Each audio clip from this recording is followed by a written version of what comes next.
अस्सलाम वालेकुम वरहमतुल्लाहि वबरकातुहू। नाज़रीन, आज आपके लिए चंद वज़ाइफ नादिली के इल्म और हिकमत के लिए, लाइलाज बीमारी को दूर करने के लिए और इसी तरह के चंद वज़ाइफ आज आपके लिए इस वीडियो में लेके आई हूँ। तो अगर आप इस वीडियो को पूरा वॉच करेंगे और ध्यान से सुनेंगे कि किस तरह आपने इन वज़ाइफ को करना है, तो इंशाल्लाह आप इल्म और हिकमत अगर चाहते हैं तो इल्म और हिकमत अल्लाह पाक आपको अता फरमाएगा। अगर कोई आपको ऐसी बीमारी है जिसका इलाज करवा के डॉक्टरों से, हकीमों से और आपकी बीमारी दूर नहीं हो रही है, तो इंशाल्लाह आज जो मैं आपको वज़ाइफ बताने वाली हूँ नादिली का, आपने ये बिल्कुल ऐसे ही करना है जैसे आपको बताया जाए, उसी तरीके पे। तो इंशाल्लाह आपकी लाइलाज बीमारी भी ठीक हो जाएगी। तो वीडियो शुरू करते हैं। वीडियो शुरू करने से पहले आप सब लोगों से इल्तमास है कि वीडियो को लाइक, शेयर, कमेंट और चैनल को सब्सक्राइब ज़रूर कीजिएगा। जज़ाकल्लाह। तो आइए अपनी वीडियो शुरू करते हैं। आज का पहला वज़ाइफ है इल्म और हिकमत के बारे में। तो जो शख्स चाहता है कि मेरी इल्म और हिकमत में इजाफ़ा हो, तो पहले तो वज़ाइफ शुरू करने से पहले आपको हस्बे तौफीक सदका देना होगा। उसके बाद 2 नफ़ल आपको अदा करने होंगे हाजत के। तो फिर ये पहले ही दिन आपको करना होगा जब आप वज़ाइफ शुरू करेंगे, तो उसके बाद आप वज़ाइफ कर सकते हैं। तो सुबह का वक्त आपको ज़्यादा बेहतर है अगर आप वज़ाइफ करें। तो अदरवाइज़ आप किसी भी वक्त कर सकते हैं, किसी भी जगह बैठ कर सकते हैं, चाहे नमाज पर कर सकते हैं, अपने बेड पर या चेयर पर या कहीं भी आप बैठे हुए हैं, तो किसी भी वक्त आप कर सकते हैं। लेकिन ज़्यादा बेहतर है कि आप इसको सुबह के वक्त ही करें। तो इंशाल्लाह आप अपने मकसद को पूरा पाएंगे।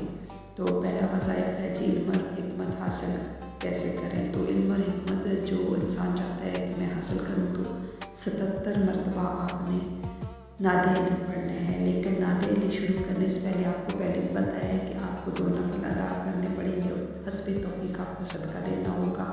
और फिर जैसे ही आपने वज़ाइफ शुरू किया तो आपको 3 दफ़ा, 5 दफ़ा या 7 दफ़ा दरूद पाक नबी पाक सल्लल्लाहु अलैहि वसल्लम की ज़ात पर भेज कर उसके बाद आपने अपना वज़ाइफ शुरू कर लेना।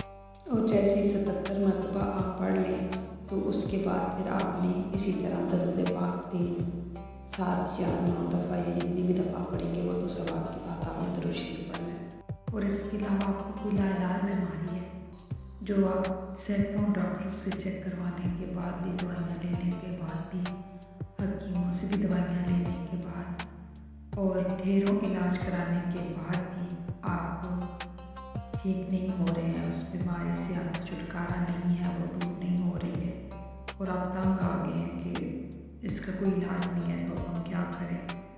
तो आप सिर्फ रोज़ाना सुबह 3 दफ़ा दरूद शरीफ पढ़ें और 10 दफ़ा नादिली पढ़ें और फिर 3 दफ़ा दरूद शरीफ पढ़ें और अपने ऊपर दम करें। तो आप देखेंगे कुछ ही दिनों में कि आप कितने बेहतर हो गए हैं। आप देखेंगे कुछ ही दिनों बाद आप पहले टेस्ट करवा लें और फिर वो टेस्ट करवाएं आप कुछ दिनों बाद, तो आप देखेंगे कि वो बीमारी ऐसे भागेगी कि जैसे वो आपको थी ही नहीं, इंशाअल्लाह। और अगर आप बीमार नहीं हैं तो अल्हम्दुलिल्लाह।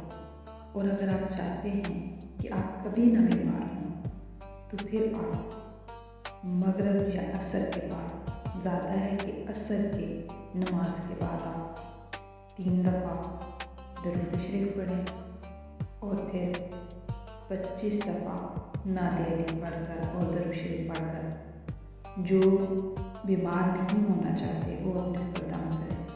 इंशाल्लाह वो कभी भी बीमार नहीं होंगे और ऐसी बीमारी में तो कभी भी मुब्तला नहीं होंगे कि जो लाइलाज है। सिर्फ आपने कितनी दफ़ा पढ़ना है, असर की नमाज के बाद 25 दफ़ा आपने नादिली पढ़ना है और इंशाल्लाह आप कभी भी बीमार नहीं होंगे। आपके रिश्तेदारों में, आपके घर में, आपके अड़ोस पड़ोस अगर कोई भी बीमार है तो आप ये आजमा कर देख लें। सिर्फ आप 3 मरतबा दरूद शरीफ पढ़ें और 1 मरतबा नादिली पढ़कर और दरूद शरीफ पढ़कर पानी पर दम करके आप उसे पिलाएं। जब भी वो पानी पिए तो आपने उस पर 1 मरतबा नादिली पढ़कर उसको पानी पिला देना है। देखना आपको जल्दी ही सेहतयाब होगा इंशाल्लाह। और अगर किसी को नासूर हो गया जो किसी भी दवाई से ठीक ना हो रहा हो, तो आपने 40 मरतबा नाते अली पढ़कर इस पर दम करना है। बफ़ज़्ल खुदा इंशाल्लाह वो सेहतयाब होगा। वीडियो काफ़ी लंबी हो रही है, तो कुछ वज़ाइफ इंशाल्लाह नेक्स्ट वीडियो में। और अगर आप चाहते हैं कि ऐसी ही और आपको वीडियो मिलती रहे तो चैनल को सब्सक्राइब ज़रूर कीजिएगा, वीडियो को लाइक और कमेंट ज़रूर कीजिएगा। जज़ाकल्लाह।